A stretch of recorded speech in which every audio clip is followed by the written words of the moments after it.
사도 바울이 고린도 교회에 편지를 하면서 이제 내가 어떤 존재인지, 이 편지를 받는 교회가 어떤 교회인지 이야기하면서 핵심이 뭐냐면 나는 하나님의 뜻에 따라서 사도로 부르심을 받았다. 너희들이 신앙생활하는 교회는 하나님의 교회다. 그래서 하나님의 뜻에 따라서 받고 하나님의 교회가 되고, 그래서 나 자신도 하나님에 의해서 존재하고 교회도 하나님에 의해서 존재한다라고 하는 것을 분명히 밝혔죠. 그리고 그 교회에 가장 필요한 것은 하나님으로부터 그리고 예수 그리스도로부터 오는 은혜와 평강이다. 나를 만드신 분 하나님, 교회의 주인 되시는 분 하나님, 성도들에게 주시는 은혜와 평강도 하나님. 사도 바울은 처음부터 끝까지 하나님이 머릿속에 가득합니다. 하나님을 벗어나서는 생각할 수가 없습니다. 그래서 은혜와 평강은 누구에게 오는 거냐면 하나님으로부터 오는 겁니다. 사람이 아무리 줘봐야 되는 것이 아니고요, 하나님께로부터 오는 거죠. 근데 이제 평강은 이제 역시 하나님이 주신 거지만 은혜라고 하는 것을 오늘 이야기합니다. 은혜라고 하는 것도 하나님께로부터 오는 건데 4절을 보시면 그리스도 예수 안에서 너희에게 주신 하나님의 은혜로 말미암아 내가 너희를 위하여 항상 하나님께 감사한다. 여기 말하면은 뭐라고 되어 있냐면 예수 안에서 너희에게 주신 하나님의 은혜로 말미암아, 그러니까 하나님께서 너희에게 은혜를 주셨다. 사도 바울이 고린도 교회를 생각하면 은혜의 교회구나. 어떻게 이런 교회가 은혜가 있을까? 근데 은혜가 하나님으로부터 온 것이 있어서 내가 그것을 아니까 너무나도 감사하다 얘기하죠. 그러니까 그 은혜를 볼 때 그리스도인들이 고린도 교회의 성도들이 신앙생활하는 것을 볼 때 저게 가능한가 싶은 것들을 해요. 그걸 볼 때마다 하나님께서 저렇게 은혜를 주신 거구나. 그것 때문에 감사한 거예요. 여러분, 사도 바울이 감사하다 그랬는데 감사하다 그런 표현을 잘 보면요, 그걸 딱 보는 순간에 너무 감사한 거예요. 예를 들어서 누군가가 핍박과 환난 속에서 신앙생활을 열심히 하는 걸 보면 우리가 하나님 너무 감사하다. 병 속에서도, 병중에서도 끝까지 하나님 붙들고 살아가는 걸 보면 우리는 딱 나오는 얘기가 하나님 너무 감사하다. 저분 살려주셔서 감사하다. 저분 붙들어 주셔서 감사하다. 인도해 주셔서 감사하다. 그래서 우리 마음속에 무언가를 볼 때마다 꼭 떠오르는 말이 뭐냐면 하나님 참 감사하다. 그렇게 얘기하잖아요. 그거 다 감사한 거예요. 왜? 하나님께서 그에게 그런 은혜를 주시니까. 사도 바울은 우리보다도 훨씬 더 하나님을 사랑했던 사람인 것 같아요. 그래서 하나님의 그 은혜, 평강, 이것이 얼마나 소중한 것인지 사도 바울이 항상 느끼고 사니까 고린도 성도들이 그 은혜 가운데 사는 것만 봐도 너무 감사한 거예요. 그래서 그것이 감사하다라고 얘기해요. 자, 그러면 사도 바울이 이렇게 감사하다 그랬는데, 자, 5절을 보시면 하나님의 은혜가 어떤 은혜가 왔느냐? 이는 너희가 그 안에서 모든 일, 곧 모든 언변과 모든 지식의 풍족함으로 그리스도의 증거가 너희 중에 견고하게 되었다라고 되어 있어요. 자, 하나님의 은혜가 임하니까 말할 때도 그렇고 뭐 할 때도 그렇고 그게 언변과 모든 지식에 풍족해요. 그러니까 뭔 일을 할 때, 무슨 말을 할 때 내 말을 하는 게 아니라 하나님의 말씀을 가지고서 행동하는 거예요. 자, 은혜가 있는 사람들은요, 하나님의 은혜가 가득 찬 사람은 이게 흔들으면, 자, 여기에 제가 이제 은혜가 여기까지 꽉 찼어요. 그러면 흔들면 뭐가 떨어져야죠. 이제 그 컵을 가지고 흔들면 컵 속에 뭐 가득 차면 이렇게 흔들면 막 떨어지잖아요. 여러분 컵에다 물을 가득 채우고 흔들면 뭐가 떨어져요? 물이 떨어지죠. 주스를 가득 채우면요. 주스가 떨어지죠. 우유를 가득 채우면 우유가 떨어지죠. 그럼 내 마음에 은혜가 가득 차면 나를 흔들면 내게서 뭐가 떨어져요? 은혜가 떨어지는 거예요. 내 안에서 떨어지는 게 말을 해도 은혜, 행동을 해도 은혜, 사람을 만나도 은혜, 다 은혜가 떨어지는 거예요. 그래서 잘 보세요. 나를 잘 보세요. 나 자신을 잘 보면 내가 말도 하나님의 말씀만 하고 있는 것 같고 행동도 하나님 말씀으로 행동하고 사람을 대할 때도 하나님의 말씀과 사랑으로 대하는 걸 보면 아, 내가 하나님께서 주신 은혜가 풍족하구나. 그런데 사람을 볼 때 괜히 불만 섞인 말이 막 나오기 시작하고 뭔가를 할 때도 계속 안 좋은 말만 하고 있으면 내 안에 은혜가 없구나 생각하면 딱 맞아요. 딱 맞아. 그래서 그 사람이 하는 말을 들어보면 이 사람의 영적 상태를 아는 거예요. 영적 상태. 그 영적 상태가 사람을 평안하게 하고 용기를 북돋아주고 하나님의 말씀을 전하고 그러면 아, 이 사람은 참 은혜의 삶을 사는구나. 하나님의 은혜가 참 많구나. 그런 거예요. 자, 보세요. 4절부터 다시 읽어볼까요? 그리스도 예수 안에서 너희에게 준 하나님의 은혜로 말미암아 내가 너희를 위하여 항상 하나님께 감사하노니 자, 은혜로 말미암았어요. 너희들의 은혜가 있어요. 그런데 5절 보니까 은혜가 오니까 어떻게 되느냐? 이는 너희가 그 안에서 예수 그리스도 안에서 모든 일, 곧 모든 원변과 모든 지식의 풍족함으로 그리스도의 증거가 너희 중에서 견고하게 된다. 말을 하는 것마다 그리스도의 증거가 나타나. 자, 은혜가 가득한 사람은 언변과 지식에 풍족하다. 하나님께서 주신 것이 가득하니까. 그래서 나를 흔들면 하나님의 은혜가 나오는 거예요. 은혜가. 그래서 그리스도의 증거가 풍족하게 되는 거예요. 견고하게 되는 거죠. 자, 고린도 교인들에게 성도들에게 하나님께서 은혜를 주시니까 은혜 받은 성도들의 삶이 은혜의 삶이 나오는 거다. 말할 때도 행동할 때도 생각할 때도 처음부터 끝까지 나오는 거는 전부 다 하나님 주신 은혜가 나오더라.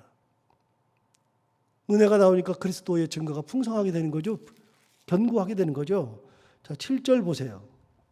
두 번째, 은혜가 찾아오니까 두 번째 7절 너희가 모든 은사에 부족함이 없이 우리 주 예수 그리스도의 나타나심을 기다림이라.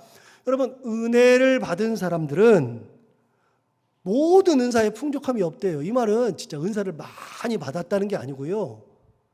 뭘 하든지 그게 하나님의 은사처럼 다가와서 그게 풍족하게 돼서 그리스도의 나타나심을 기다리는 거예요. 여러분, 그리스도의 나타나심을 기다리는 것은 핍박 가운데 있는 사람들이 주님의 오심을 기다리는 거죠. 자, 핍박이 왔어요.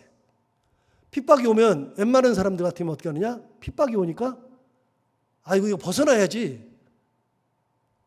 내가 다른 데 가버려야지. 그 핍박을 벗으려고 그래.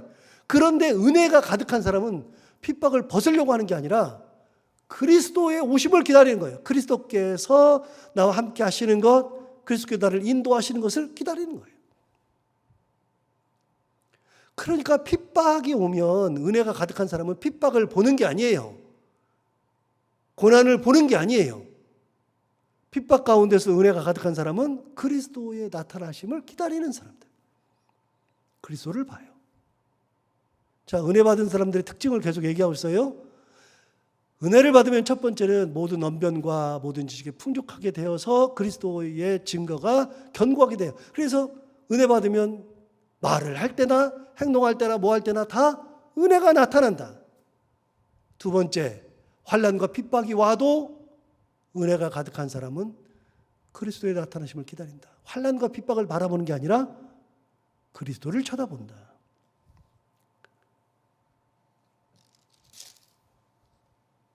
자, 8절 보시면 주께서 너희를 우리 주 예수 그리스도의 날에 책망할 것이 없는 자로 끝까지 견고하게 하시리라. 이거는 이제 그 사람들을 이렇게 그런 삶을 산다는 게 아니라 우리 주님께서 너에게 은혜를 주셨으니까 너 나중에 끝날이 됐을 때 책망할 것이 없는 자로 너희를 끝까지 붙들어 줄 거다. 은혜로 붙들어 줄 거다. 그러니까 은혜 가운데 사는 게 가장 중요한 거다 하는 걸 얘기하는 거예요. 자, 여기까지는 이제 고린도 교인들을 칭찬했어요. 이제부터 문제예요. 고린도 교회의 가장 큰 문제가 드디어 나오는데요. 자, 설교를 듣기 전에 고린도 교회 하면 제가 이제 몇 번 말씀드린 얘기인데 고린도 교회, 고린도전서를 우리가 이제 쭉 할 텐데 고린도 교회 하면 딱 생각나는 게 한 가지만 생각하면 돼요. 고린도 교회는 엄청 싸운 교회. 고린도 교회는 진짜 많이 싸운 교회. 파당을 짓고 우상 때문에 싸우고 결혼 문제 가지고 싸우고 뭐 여러 가지 법정 소송 때문에 싸우고 그래서 가장 문제가 많은 교회가 고린도 교회예요. 고린도 교회. 그래서 그것 때문에 이제 이 편지를 쓴 거예요. 문제가 워낙 많으니까. 자, 그럼 고린도 교회가 가진 문제가 뭐냐를 하기 전에 사도 바울이 너희들 문제가 굉장히 많아. 그러니까 이렇게 살아야 된다 하면서 이야기하는 게 10절에 나와요. 10절에.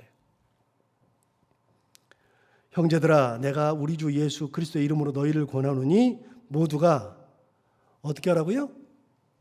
같은 말을 하고 너희 가운데 분쟁이 없이 같은 마음과 같은 뜻으로 온전히 합하라. 그러니까 이 교회는요 엄청 싸우면서 갈라지기를 엄청 갈라졌어요. 그래서 중요한 말이에요. 다시 10절을 보시면 제가 다시 읽어볼게요. 형제들아 내가 우리 주 예수 그리스도 이름으로 너희를 권하노니 모두가 같은 말을 하고 너희가 분쟁이 없이 같은 마음과 같은 뜻으로 온전히 합하라. 뒤집으면 뭐가 돼요? 지금 이 공동체는 같은 마음이 없어요. 같은 뜻이 없어요. 같은 말을 하지 않아요. 그러니까 여러 가지 말을 하고 여러 가지 뜻이 있고 그래가지고서는 그 사사건건이 부딪혀요. 그래서 은혜 있는 삶은 이렇게 사사건건이 부딪히고 갈라지는 삶이 아니라 은혜 있는 삶은 같은 말을 하고 같은 마음을 가지고 같은 뜻으로 합해야 되는 거예요. 공동체가. 그런데 여기는 엄청 갈라졌어요. 그 다음 10절 다시 보시면 형제들아 내가 우리 주 예수 그리스도의 이름으로 너희를 권하노니 모두가 같은 말을 하고 너희 가운데 분쟁이 없이 같은 마음과 같은 뜻으로 온전히 합하라. 11절 내 형제들아 근로의 예지편으로 너희에 대한 말이 내게 들리니 곧 너희 가운데 분쟁이 있다는 것이라. 이 교회는 이 성도들은 분쟁이 많았어요. 11절에 근로의 예지편으로 너희에 대한 말이 내게 들렸다. 자, 어제 말씀드렸어요. 엊그저께 말씀드렸어요. 이 고린도 전서를 쓴 곳이 어디냐면 에베소라 그랬어요. 에베소에 있을 때 편지를 썼는데 에베소에서 편지를 쓸 때 왜 썼느냐? 11절 때문에 쓴 거예요. 11절. 글로에라고 하는 사람이 에베소에 왔는데 고린도에서 에베소까지 글로에라는 사람이 왔는데 와가지고 들려주는 얘기가 고린도 교회에서 오니까 사도 바울이 얼마나 관심이 있어요. 야, 고린도 교회 어떻게 지내? 성도들 어떻게 지내냐? 물었더니 아이고 말도 마십시오. 하나님 주신 은혜가 있었는데 그 은혜 가운데 살았던 사람들인데 그런데 엄청 싸웁니다. 도대체 뭐 때문에 싸우는데 그랬더니 이제 지금부터 이제 얘기하는 거예요. 싸운 얘기를 쭉. 그것 때문에 싸우니까 편지를 쓴 거예요. 11절 다시 보세요. 그래서 11절에 왜 편지를 썼는지에 대한 이야기 하는 거예요. 내 형제들아, 글로에의 지편으로, 글로에가 이제 고린도 교회에서 에베소로 왔어요. 글로에의 지편으로 너희에 대한 말이 내게 들리니 곧 너희 가운데 분쟁이 있다는 것이라. 그런데 어떤 분쟁이냐? 12절. 내가 이것을 말하거니와 너희가 각각 이르되 나는 바울에게, 나는 아볼로에게, 나는 게바에게, 나는 그리스도에게 속한 자라 한다는 것이에요. 여러분, 그 고린도 교회는 네 파로 나눠졌어요. 네 파. 쓸데없이 네 파로 나눠졌어요. 찢어졌어요. 바울파, 아볼로파, 게바파, 그리스도파로 나눠졌어요. 다 의미 없는 얘기인데 거기 줄 서가지고 나는 뭐 바울파, 아볼로파, 게바파, 그리스도파라고 하면서 싸우고 있는 거예요. 그러니까 내 밑에 줄 쓴 거예요. 전부 다 네 줄을 쓴 거예요. 네 명이 누군가가 있고 그 밑에 다 줄을 쓴 거예요. 이게 정말로 괴로운 거예요. 두 파만 돼도 진짜 괴로운 거예요. 두 파만 돼도.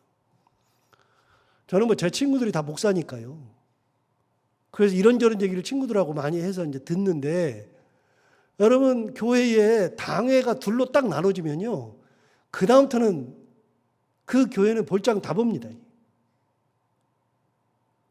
둘로 딱 나눠지면요, 누가 이 말을 하잖아요. 그 말이 맞든 틀리든 상관이 없어요. 그럼 다른 말을 무조건 해요. 그래서 합해가지고서 교회를 하나님의 은혜 가운데 이끌고 가야 되는데 그게 안 되고 계속 싸워요. 전부 다. 전부 다. 목사랑 사이가 안 좋으면 목사가 무슨 말을 하면 무조건 반대고요. 장로님들끼리 사이가 안 좋으면 무조건 하고요. 이게 교회로 그대로 내려가 가지고서 성도들끼리도 쫙 갈라져 가지고서 무슨 홍해 갈라지듯이 갈라져 가지고서 엄청 싸워요. 볼장 다 본 겁니다. 여러분, 그게 하나님의 교회는 아니죠. 아니죠. 싸울 수 있죠. 의견이 달라질 수 있죠. 우리나라 사람들은 제가 이제 유학하면서 이제 거기 토론 문화도 보고 우리 교수님하고 세미나를 할 때요. 교수님이 무슨 말씀을 하시면 우리는 학교 다닐 때 교수님이 무슨 말씀을 하시면 제가 생각이 아니더라도 교수님 이건 이렇지 않습니까? 한 얘기한 다음에 교수님이 다시 아니야 이렇게 얘기하면 우리는 아닌데 그러면서도 교수님 말씀대로 이렇게 들어요. 그런데 거기서 교수님한테 에이 그거 아니죠 그러기 시작하면 우리나라 사람들은요 그러면 나를 이렇게 다른 얘기를 하면 나를 싫어하는 줄 알아. 싸우자는 줄 알아요. 그런데 외국 가서 공부를 해보니까 그게 아니고요. 무슨 일이 있어가지고서 다른 얘기를 하잖아요. 그러면 저 사람은 저렇게 생각하는구나. 그래서 그 의견을 받아요. 교수도 받아요. 똑같이. 그래서 내가 생각하지 못하는 것을 이야기하네. 이렇게 돼요. 토론이 돼요. 토론이. 그런데 우리는 같은 자리에서 다른 얘기를 하면 나랑 싸우자는 줄 알아요. 기분 나쁘게 생각하죠. 이게 우리나라 좀 요거는 고쳐야 되는 게 참 좋겠다라는 생각을 하죠. 여러분 당회하면서 다른 얘기 할 수 있죠. 이런저런 얘기 할 수 있죠. 거기서는 기분이 좀 상할 수도 있죠. 그렇다 그래가지고 그게 나눠지면 돼요? 그거 말도 안 되지. 성도들 간에도 그렇죠. 그것 때문에 뭐 갈라지고 뭐 평생 안 봐요? 말도 안 되죠. 교회는 같은 마음, 같은 뜻, 같은 말 해야 되는 거예요. 그런데 여기는 넷으로 딱 나눠져. 넷으로. 이 말도 안 되는 얘기죠. 바울파, 아볼로파, 게바파, 그리스도파. 여러분 바울은 누군지 알죠? 게바가 누군지 알죠? 게바는 베드로니까요. 그리스도가 누군지 알죠? 그리스도는 뭐 우리 주님 예수 그리스도니까요. 아볼로는요? 아볼로는 이미 사도행전 할 때 제가 한번 말씀드린 적이 있어요. 아볼로는 사도행전에서 고린도 교회를 얘기할 때는 18장이에요. 고린도전서 18장이 사도행전이에요. 그래서 엊그저께 소스데네를 얘기할 때도 18장에서 얘기했고요. 그 아볼로라고 하는 사람이 18장, 19장에 나와요. 근데 그 얘기는 길어지니까 넘어가고요. 나중에 이제 그 얘기할 기회가 있으면 얘기할게요. 또 한 명 할게요.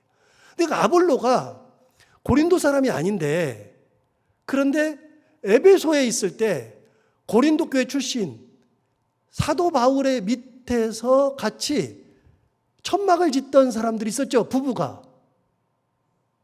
아굴라와 브리스길라, 혹은 아굴라와 브리스가, 브리스길라를 브리스가라 그랬나 그랬으니까. 아굴라와 브리스길라 부부가 사도 바울과 함께 1년 6개월을 고린도 교회에 살면서 성경을 배워서요. 그분들이 사도 바울이 에베소로 갈 때 따라갔어요. 1년 6개월 후에 따라갔어. 따라가고 사도 바울은 에베소에 있다가 다시 안디옥으로 갔는데 사도 바울 없을 때 아볼로가 온 거예요. 아볼로가. 그 에베소로 아볼로가 왔는데 말하는 거 보니까 성경을 알고 진짜 말에 능숙한 사람인데 성경을 제대로 모르는 거예요. 그러니까 사도 바울한테 1년 6개월 공부했던 브리스길라와 아굴라가 아볼로를 데려다가 성경을 가르친 거예요. 그랬더니 아볼로가 성경을 배우고서 진짜 성경을 제대로 한 거예요. 그리고 나서 자기는 고린도로 가고 싶다. 그래서 고린도 교회에 갈 때 편지를 써줘요. 브리스길라 아굴라가 편지를 써서 이 사람은 아볼로, 이 사람은 참 신실한 사람이고 이 사람은 성경도 잘 알고 예수 그리스도 사랑하는 사람이니 이 사람을 잘 영접하고 이 사람과 같이 잘 지내라. 그래서 편지를 써줘요. 그래서 아볼로가 고린도에 가서 여생을 보내요. 나중에 물론 이제 에베소로 다시 나오지만 여생을 보내죠. 그러니까 아볼로가 고린도 교회에서는요, 사도 바울은 1년 6개월 있었지만 아볼로는 훨씬 더 오래 있으면서 성경을 가르치고 목회자로 살아가지고 고린도 교회 그러면 아볼로예요. 고린도 교회. 그러다 보니까 몇 년 있다 보니까 사람들이 아볼로가 최고네. 아볼로 밑에 줄 쓴 거예요. 사도 바울한테 줄 쓴 사람, 아볼로에게 줄 쓴 사람, 한 번도 가본 적도 없는데 유명했던 게바한테 줄 쓴 사람, 그리고 심지어는 그리스도 앞에 줄 쓴 사람, 이렇게 네 파가 딱 나뉘어져 싸웠어요. 고린도 교회는 네 파가 있었어요. 네 파가. 자, 그런데 13절 보세요. 사도 바울이 중요한 말 하죠. 그리스도께서 어찌 나뉘었느냐. 바울이 너희를 위하여 십자가에 못 박혔으며 바울의 이름으로 너희가 세례를 받았느냐. 야, 그리스도가 언제 나눠졌냐? 그리스도가 나눠진 적이 없잖아. 내가 언제 너희를 위하여 십자가에 못 박히기로 했냐? 나는 너희를 위해서 십자가에 못 박힌 적도 없다. 내가 한 게 뭐냐? 나는 그리스도를 전했지. 내가 너희를 위해서 못 박힌 적도 없잖아. 여러분, 사도 바울이 분명히 얘기하는 거예요. 왜 내 밑에 줄을 서? 내가 줄 서라 그랬어? 내 밑으로 쫙 모여가지고 파당을 나누라 그랬어? 내가 언제 너희를 위해서 십자가를 못 박히기라도 했어? 나한테 왜 줄을 서? 나한테. 내가 너희를 위해서 내 이름으로 세례를 주더냐? 여러분, 세례를 누구 이름으로 줘요? 세례는 성부와 성자와 성령의 이름으로 세례를 주는 거예요. 세례는 유창훈 목사 이름으로 주는 게 아니에요. 저는 대리인일 뿐이에요. 여러분, 성찬할 때 성찬도 제가 제 이름으로 성찬해요? 사도 바울이 언제 자기 이름으로 성찬했어요? 아니요. 성찬도 그리스도의 죽으심, 피 흘리심, 몸을 주심을 기념해서 하는 것이 성찬이지 사도 바울이 무슨 상관이 있어요? 사도 바울은 그냥 하는 것 뿐이죠. 대리인일 뿐이죠. 여러분, 대리인인데 대리인한테 왜 줄을 서냐고요? 말이 안 된다는 얘기죠. 왜 나한테 줄을 서? 내가 세례 준 건 맞는데 내 이름으로 줬냐? 그 얘기하는 거예요. 여러분, 13절 다시 보세요. 그리스도께서 어찌 나뉘었느냐? 바울이 너희를 위하여 십자가에 못 박혔으며 바울의 이름으로 너희가 세례를 받았느냐? 그러면서 14절 얘기해요. 나는 그리스도와 가이오 외에는 너희 중 아무에게도 내가 세례를 베풀지 아니한 것을 감사한다. 내가 세례 준 사람은 고린도 교회에 딱 두 사람 있다. 그리스도와 가이오. 이 사람은 내가 세례를 줬지만 사실은 내가 준 것도 아니고 나는 대리인이지만 나는 다른 사람한테 세례 안 준 게 감사하다. 15절. 이는 아무도 나의 이름으로 세례를 받았다 말하지 못하게 하려 함이라. 내가 혹시라도 내 이름으로 세례 받았다 그럴까 봐 내가 일부러 두 사람만 세례 준 거다. 16절. 내가 또한 스데바나 집 사람에게 세례를 베풀었고 그 외에는 다른 누구에게 세례를 베풀었는지 알지 못하노라. 그러니까 아까 그리스보와 가이오 두 사람에게 세례 줬죠. 16절에 보면 스데바나 집 사람들에게도 세례를 줬어요. 그 셋, 그리스보와 가이오, 그 다음에 스데바나 집 사람들, 거기는 몇 명인지 모르지만 그 사람들에게만 세례를 줬지 내가 세례 준 적이 없다. 내가 내 이름으로 세례 준 적도 없다. 왜 나한테 줄 서느냐. 17절 가장 중요한 말이에요. 그런데 세례가 중요한 거냐. 17절 그리스도께서 나를 보내심은, 재밌는 말하죠. 그리스도께서 나를 보내심은 내가 세례를 베풀게 하려 하심이 아니요 오직 복음을 전하게 하려 하심이로되. 내가 거기 간 건 세례 주려고 간 게 아니라 복음 전하려는 거예요. 여러분 복음이 뭐예요? 예수 그리스도를 전하는 것이 복음이죠. 내가 주님 전하러 갔지 내가 세례 주러 갔니? 17절 마지막 말의 지혜로 하지 아니함은 그리스도의 십자가가 헛되지 않게 하려 함이라. 나는 십자가를 세우려 할 뿐이야. 십자가를. 자 보세요. 도대체 이게 2000년 전 얘기예요. 2000년 전 얘기. 오늘날에도 이런 교회들 있죠. 하나님께서 책망하셔요. 말도 안 되는 짓거리예요. 목사부터가 그렇게 만드는 사람은 천벌을 받아요. 말이 안 돼요. 교회에서 그렇게 하는 사람들도 천벌 받아요. 주님의 교회가 아니에요. 여러분 다 저를 비롯해서 우리 모두는 그리스도의 대리인으로서 행동을 하는 거지. 앞에 서는 것은 그리스도께서 세워주셨으니까 하는 거고 대리인으로 하는 거지. 내가 뭘 한 적은 한 번도 없어요. 전부 다. 그래서 사도 바울이 얘기해요. 10절을 다시 한번 읽어볼까요? 그리고서 오늘 설교 마칠까요? 10절 다 같이 한번 읽겠습니다. 형제들아 내가 우리 주 예수 그리스도의 이름으로 너희를 권하느니 모두가 같은 말을 하고 너희 가운데 분쟁이 없이 같은 마음과 같은 뜻으로 온전히 합하라. 같은 말이라. 같은 말이라. 같은 뜻 가져라. 이게 교회다. 이게 하나님의 교회다. 너희가 하나님의 교회면 하나님의 교회답게 하면 된다. 이게 사도 바울의 말이죠. 자, 오늘 이 말씀을 들은 것처럼 우리는 신앙생활하면서 분쟁의 교회를 만드는 것이 아니라 같은 마음 가지고 같은 뜻 가지고 같은 생각 가지고 같은 행동하고 그리스도 은혜 가운데 살아가는 그런 저희들 모두가 다 되기를 바랍니다. 기도하겠습니다. 하나님 아버지 감사합니다. 오늘도 귀한 말씀으로 우리를 깨우쳐주셔서 감사합니다. 이 말씀 들은 것처럼 하나님 아버지 우리 교회를 비롯해서 이 땅에 있는 모든 교회들이 분쟁, 서로 다툼도 있을 수 있고 다른 생각도 할 수 있지만 어느 순간에든지 그것 때문에 혹시 잘못되는 일이 없도록 나누어지는 일이 없도록 교회를 지키시고 우리 모두가 같은 마음, 같은 뜻, 같은 말 하면서 은혜 가운데 살아가는 저희들 모두가 다 되게 하여 주옵소서.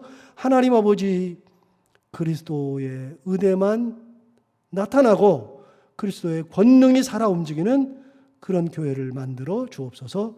오늘도 하루를 살아갈 때 하나님 아버지 이 말씀을 기억하며 살기를 원합니다. 특별히 오늘 새벽에 나오면서 사랑하는 우리 김충기 권사님 귀한 예물로 감사를 하나님 앞에 드립니다. 하나님의 은혜로 날마다 평안 주심을 감사하다 말씀하셨는데 권사님 기도 제목이 있습니다. 사랑하는 손녀를 위해서 기도하는 것, 하나님 아버지 은혜 가운데 지키시고 손녀의 가는 길을 하나님께서 인도해 주시기 원하며 건강 주시고 귀한 딸이 살아갈 때 하나님의 은혜 가운데 하루하루 웃으며 행복하게 살아갈 수 있도록 귀한 손녀딸에게 큰 은혜를 더하여 주옵소서.